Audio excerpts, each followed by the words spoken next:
today, just 1 hour late. Sorry for this one. ముఖ్యంగా ఈరోజు పాలమూరు యూనివర్సిటీకి honourable member of legislative assembly Shri N M Srinivas Reddy గారు రావడము మాకెంతో సంతోషదాయకము. అదేవిధంగా ఈరోజు ఈ సమావేశాన్ని ఏర్పాటు చేసింది ఎందుకనంటే central government PM Usha scheme కింద first time in the history of the Telangana and Andhra Pradesh 100 crores Palamuru యూనివర్సిటీకి కేటాయించడం చాలా శుభ పరిణామము. On behalf of Palamuru university and my own behalf I'm very much thankful to honourable prime minister Shri Narendra Modi garu and human resource development minister Shri Dharmendra Pradhan garu, అదేవిధంగా ఈ రాష్ట్ర మంత్రివర్యులు శ్రీ కిషన్ రెడ్డి గారు, అదేవిధంగా ముఖ్యమంత్రి వర్యులు శ్రీ రేవంత్ రెడ్డి గారు మరియు మా శాసనసభ్యులు ఎన్ఎం శ్రీనివాస్ రెడ్డి గారు, వారు యొక్క కృషితో ఈరోజు అంటే వారు ఎమ్మెల్యేగా ఎలక్ట్ అయినప్పటి నుంచి కూడా ఈ యూనివర్సిటీకి వీసీ గారు మీకు ఏం కావాలా, ఏమున్నాయి, ఎంత ల్యాండ్ ఉంది, ఇంకా ఏం కావాలని వాళ్ళు ఫ్రమ్ ఎలక్ట్ అయినప్పటి నుంచి వాళ్ళు రిక్వెస్ట్ చేయడం జరిగింది. నేను ప్రతిదీ వారికి వినవిస్తూ వచ్చాను. దీంట్లో భాగంగా ఈ రూసా ఫండ్స్ కూడా వారికి చెప్పడం జరిగింది. వాళ్ళు కూడా ఈ రూసా ఫండ్స్కు ఆయన గుడ్ విషెస్ తోటి అక్కడ వెళ్ళి ధర్మేంద్ర ప్రధాన్ గారిని కలవడము, అదేవిధంగా అక్కడి నుంచి కూడా మనకు పాజిటివ్ రిపోర్ట్ రావడము నిజంగా I'm very much thankful to you sir. అదేవిధంగా ఇక్కడ మా యూనివర్సిటీ అధ్యాపకులందరూ కూడా లాస్ట్ 6 months నుంచి దీని వెంబడి ఉండి అప్లోడ్ చేయడం జరిగింది. దీంట్లో భాగంగానే మాకు ఈరోజు 100 కోట్ల ప్రాజెక్ట్ శాంక్షన్ కావడం జరిగింది. దీనికి మాకు మెయిన్ కాంపోనెంట్ ఏంటంటే అరౌండ్ 80 crores ఇన్ఫ్రాస్ట్రక్చర్ డెవలప్మెంట్, అదేవిధంగా వివిధ వేరే డిసిప్లిన్స్ ఉన్నాయి. దాని కింద రీసెర్చ్ కోసము 14 కోట్లు, అదేవిధంగా మళ్ళీ కొంత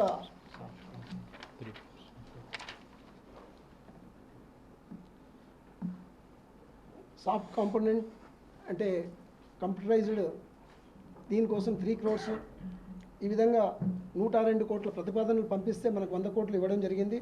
ఇవి మాకు ఏ విధంగా అయితే శాంక్షన్ అవుతుందో అదేవిధంగా మనం దాన్ని ఖర్చు చేసుకొని వాళ్లకు యూటిలైజేషన్ సర్టిఫికేట్ ఇస్తే ఆ విధంగా మనకు ఈ డబ్బులు ఇమ్మీడియట్ వస్తాయి. దానికి ముఖ్యంగా ఈ జిల్లా పుర ప్రముఖులందరూ కూడా దీంట్లో తమ భాగస్వామ్యం అయ్యారు. దీనికి శాంక్షన్ కావడానికి వారందరికీ కూడా మేము ధన్యవాదాలు తెలుపుకుంటున్నాము. ముఖ్యంగా డికే అరుణ గారు కూడా దీంట్లో పాలుపంచుకున్న నేను వైస్ ఛాన్సలర్గా వారికి చాలాసార్లు రిక్వెస్ట్ చేయడం జరిగింది.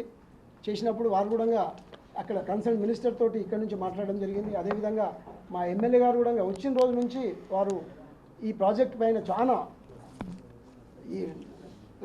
ఇది పెట్టుకొని వారు దీన్ని శాంక్షన్ చేపించడం జరిగింది. ముఖ్యంగా వారందరికీ కూడా నా యొక్క ధన్యవాదాలు తెలుపుకుంటున్నాను. అదేవిధంగా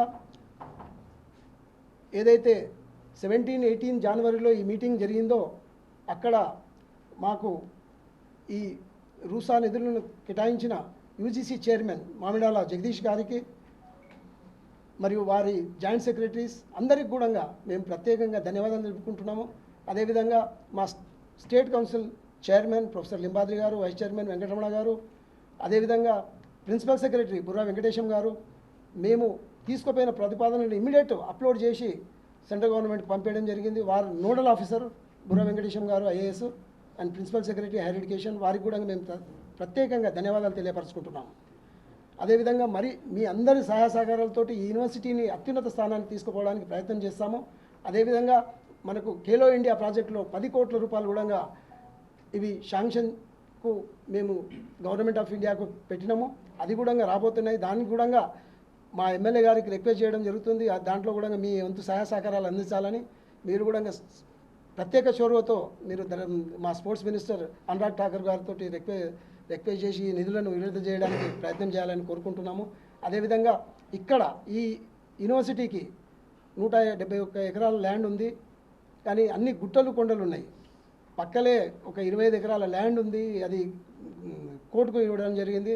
కానీ మా రిక్వెస్ట్ ఏంటంటే, నేను ఫ్రమ్ ద బిగినింగ్ నేను వచ్చినప్పటి నుంచి కూడా నేను ఫార్మర్ మినిస్టర్ గారు కూడా రిక్వెస్ట్ చేయడం జరిగింది. ఇక్కడ ఇంజనీరింగ్ కాలేజ్, ఈ యూనివర్సిటీ పాలమూరు యూనివర్సిటీ లేబర్ జిల్లా అనేది ఉంది, దాన్ని రూపుమాపాలంటే ఇక్కడ అన్ని ఎడ్యుకేషనల్ ఇన్స్టిట్యూషన్స్ ఇక్కడికి రావాలా. ఇది ఒక ఎడ్యుకేషనల్ హబ్గా తయారు చేయడానికి మీ వంతు సహాయ సహకారాలు కావాలా. ఆ ల్యాండ్ను ఒకవేళ ఇంజనీరింగ్ కాలేజ్కి కేటాయిస్తే తప్పకుండా ఈ యూనివర్సిటీ అత్యున్నత స్థానానికి పోవడానికి ప్రయత్నం జరుగుతుంది. అండ్ అదేవిధంగా లా కాలేజ్ కూడా, లా కాలేజ్ ఈ 2 డిపార్ట్మెంట్స్ ఈ యూనివర్సిటీలో లేవు, 18 డిపార్ట్మెంట్స్ ఉన్నాయి. దీనికి 2 డిపార్ట్మెంట్స్ యాడ్ అయితే ఫ్యాకల్టీ కూడా పెరుగుతుంది. ఆ విధంగా మాకు రూసా అంటే న్యాక్ గ్రేడింగ్ పెరగడానికి అవకాశం ఉంటుంది. న్యాక్ కూడా మాకు మార్చ్ ఎండ్ కానీ ఏప్రిల్ ఎండ్లో ఈ టీమ్ ఇన్స్పెక్షన్కి వస్తుంది. దాంట్లో మేము అత్యున్నత మార్క్స్ సాధించి A+ గ్రేడ్కు ఈసారి మేము మా యూనివర్సిటీ వెళ్తుందని మేము అనుకుంటున్నాము. దానికి కూడా మీ వంతు సహాయ సహకారాలు కావాలి సార్.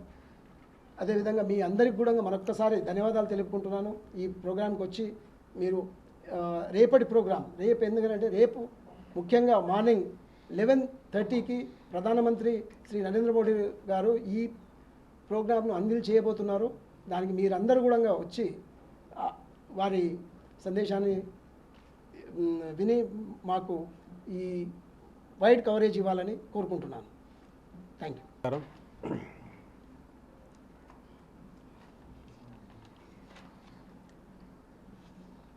పాలమూరు విశ్వవిద్యాలయంతో నాకు అవినాభావ సంబంధం. నేను గతంలో ఎమ్మెల్యేగా ఉన్నప్పుడు అప్పుడప్పుడే మొగ్గ తొడుక్కుంది ఈ విశ్వవిద్యాలయం. అప్పుడు తెలంగాణ ఉద్యమం ఉవ్వెత్తున నడుస్తుండే, ఎవరు కూడా రావడానికి కూడా ఇష్టం చూపలే ఆ టైంలో.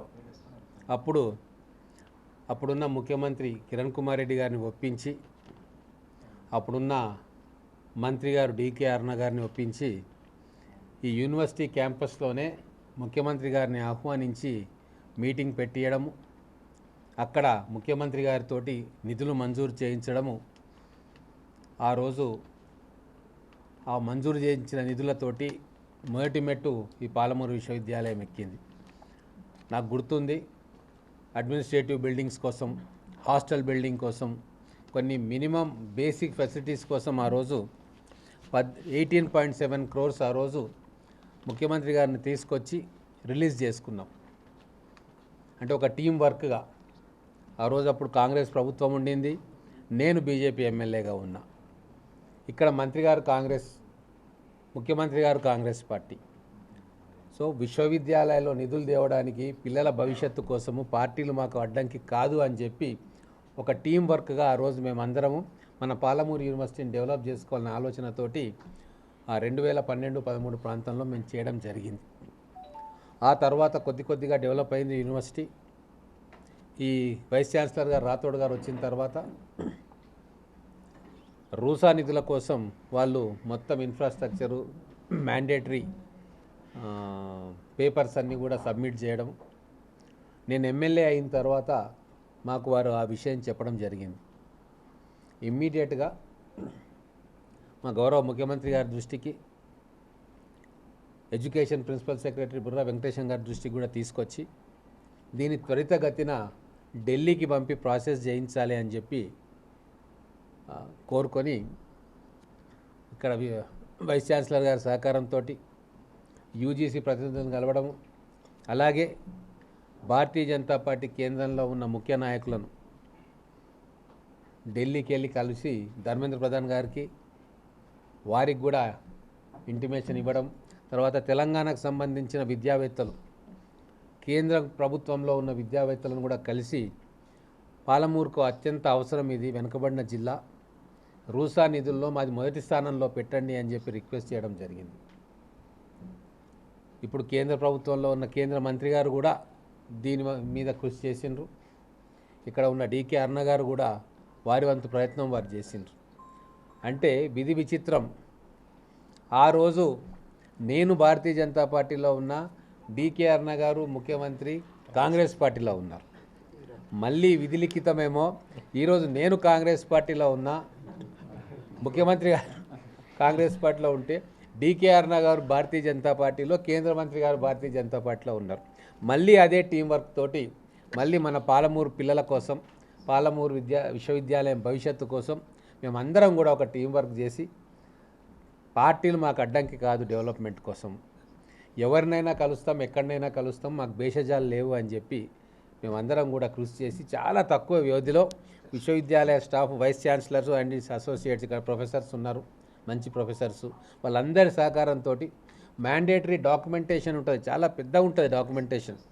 యూజీసీకి సబ్మిట్ చేసే ప్రపోజల్స్లో కొన్ని వందల పేజీలు అప్లోడ్ చేయాల్సి వస్తుంది, టెక్నికల్గా కరెక్ట్ ఉండాల్సి వస్తుంది, మైన్యూట్గా ఎగ్జామిన్ చేయాల్సి వస్తుంది. అవన్నీ కూడా మన యూనివర్సిటీ ప్రొఫెసర్స్ చాలా చక్కగా తయారు చేసి పంపించారు. కాబట్టే ఈరోజు మేమందరం కలిసి ఒక 100 crores సెంట్రల్ గవర్నమెంట్ నుంచి తీసుకురావడం జరిగింది. సో ఇదంతా కూడా టీం వర్క్, దీంట్లో పార్టీలు లేవు, భేషజాలు లేవు. ఇది మాకు సంకల్పం ఉండే. గత 10 సంవత్సరాల్లో విద్యా వైద్యం నిర్లక్ష్యం జరిగిన విషయం వాస్తవం. కానీ ఇప్పుడు విద్య మీద దృష్టి కేటాయిస్తూ ఉన్నాం. కేంద్ర ప్రభుత్వం కూడా విద్యకు నిధులు రిలీజ్ చేస్తూ ఉంది యూనివర్సిటీస్కి. సో దాన్ని అవకాశంగా తీసుకొని ఖచ్చితంగా పాలమూరును, ఈ మహబూబ్ నగర్ జిల్లాను విద్యలో నెంబర్ 1 చేయాలి, ఒక ఎడ్యుకేషన్ హబ్ చేయాలని చెప్పి మా సంకల్పం అందరిది. మా ముఖ్యమంత్రి గారిది కావచ్చు, మాది, ఇక్కడ ఉన్న వైస్ ఛాన్సలర్ గారిది, ఇక్కడ ఉన్న అధ్యాపకులది.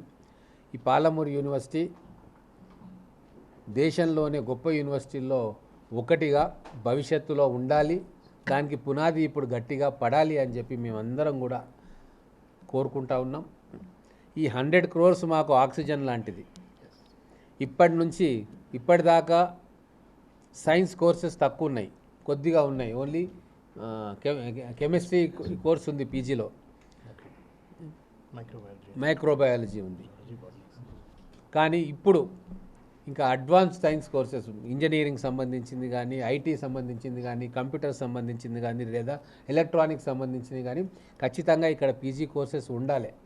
ఎందుకంటే ఒక యూనివర్సిటీ పెరగాలి, ర్యాంకింగ్ రావాలి దేశవ్యాప్తంగా అంటే అన్ని కోర్సెస్, వెరైటీ ఆఫ్ కోర్సెస్ని మనం ఆఫర్ చేయగలగాలి. సో ఆ హర్డిల్ని మనం దాటుకుంటూ రాబోయే రోజుల్లో మన పాలమూరు జిల్లాలో పిల్లలకి ఎటువంటి కోర్స్ అయినా సరే మన యూనివర్సిటీలో అవైలబుల్గా ఉండేటట్టు వాళ్ళు హైదరాబాద్ పోవాల్సిన పని లేకుండా ఇక్కడనే వాళ్లకు విద్యాపరంగా అన్ని సౌకర్యాలు ఏర్పాటు చేసే విధంగా మల్టీ డైమెన్షనల్ కోర్సెస్, రేపు రాబోయే రోజుల్లో ఆర్టిఫిషియల్ ఇంటెలిజెన్స్ వస్తుంది, ఎంబెడెడ్ టెక్నాలజీస్ వస్తాయి. రేపు ప్రపంచానికి ధీటుగా మన పిల్లలను తయారు చేసే ఎన్నో కోర్సెస్ ఆవిష్కరణ కాబోతూ ఉన్నాయి. వాటన్నిటికీ కూడా పాలమూరు విశ్వవిద్యాలయం కేంద్రం కావాలా, ఇక్కడ ఇంకా రీసెర్చ్ స్కాలర్స్ రావాలా, ప్రొఫెసర్స్ రావాలా, బిల్డింగ్స్ రావాలా. మనకున్న 175 ఎకరాలు ఏదైతే ఉందో సంపూర్ణంగా వినియోగంలోకి తీసుకొచ్చి వేల మంది విద్యార్థులను ఇక్కడ తర్ఫీదు ఇచ్చి బయటి ప్రపంచానికి పరిచయం చేయాలన్న ఉద్దేశంతో మేమందరం కూడా కృతనిశ్చయంతో ఉన్నాం. అలాగే ఒక ఇంజనీరింగ్ కాలేజ్ గవర్నమెంట్ తరఫున కూడా కావాలని ప్రపోజల్స్ పెడతా ఉన్నాం. అయితే అది మనకిస్తారా లేదా పాలిటెక్నిక్ కాలేజ్ ఉందో ఆల్రెడీ మహబూబ్నగర్ పట్టణంలో, దానికి ఇస్తారా చూడాలా. ఏదేమైనా ఇదొక మైల్ స్టోన్. మనకు సెంట్రల్ గవర్నమెంట్ నుంచి రూసా నిధుల ద్వారా 100 crores రావడం, అలాగే రాష్ట్ర ప్రభుత్వం కూడా తమ బడ్జెట్లో ఉన్నత విద్య కోసం 500 crores పెట్టింది. మేము ప్రపోజల్స్ తయారు చేయిస్తూ ఉన్నాము, వీసీ గారు కూడా దాని వెనుక ఉన్నారు. ఖచ్చితంగా మళ్ళీ ఒక 50 కోట్లు లేదా 100 కోట్లు స్టేట్ గవర్నమెంట్ నిధులు కూడా తీసుకొచ్చి ఈ యూనివర్సిటీని అన్ని రంగాల్లో కూడా ముందుకు తీసుకోవాలన్న తాపత్రయం మాకు, వీసీ గారికి, వారి టీంకి, ఇక్కడ ఉన్న ప్రొఫెసర్స్కి ఉంది. కాబట్టి ఇది ఒక మంచి సుదినం కాబట్టి మీతో షేర్ చేసుకుందామని నేను వచ్చిన. రేపు ప్రధానమంత్రి గారితో లైవ్ ఇంటరాక్షన్ ఉంటుంది. ప్రతి యూనివర్సిటీస్ ఇక్కడైతే రూసా ఫండ్స్ అందుకుంటున్నాయో ఆ యూనివర్సిటీస్ అందరితోటి వారు ఇంటరాక్ట్ చేస్తారు. మరి అవకాశం వస్తే ఇక్కడున్న పిల్లలతోటి కూడా వారు ఇంటరాక్ట్ చేయొచ్చు. మేము కూడా వచ్చి పాల్గొంటాం. ఎందుకంటే కృతజ్ఞత తెలపాల్సిన అవసరం ఉంది మన ప్రధానమంత్రి గారికి కూడా. ఎందుకంటే మహబూబ్ నగర్ వెనుకబడిన జిల్లా కాబట్టి మన జిల్లాకు 100 crores ఇవ్వడంలో, వెనుకబడిన జిల్లాల్లో విద్య కోసం ఖచ్చితంగా మనం ప్రత్యేక శ్రద్ధ చూపించాలన్న వారి ఆలోచనలకు అనుగుణంగానే ఈరోజు మన మహబూబ్ నగర్ పాలమూరు విశ్వవిద్యాలయానికి రూసా ఫండ్స్ రావడం ఇదొక మరపురాని ఘట్టం. ఈ ఫండ్స్ తోటి ఖచ్చితంగా మన యూనివర్సిటీ తెలంగాణలోనే అత్యుత్తమ యూనివర్సిటీల్లో ఒకటిగా నిలిచిపోతుందనడంలో ఎటువంటి సందేహం లేదు. ఈ ఫండ్స్ రావడానికి కారణభూతులైన ప్రతి టీం మెంబర్కి, స్టేట్ గవర్నమెంట్కి, తర్వాత ప్రిన్సిపల్ సెక్రటరీ గారికి, అలాగే యూజీసీ అధికారులకు, ఈ విద్యను ఇంప్రూవ్ చేయాలన్న తపన ఉన్న రాజకీయ నాయకులకు, ఏ పార్టీ వాళ్ళైనా కావచ్చు, కేంద్ర మంత్రివర్యులకు అందరికీ కూడా మా పాలమూరు ప్రజల తరఫున ప్రత్యేకమైన శుభాకాంక్షలు, అభినందనలు తెలుపుతా ఉన్నాను.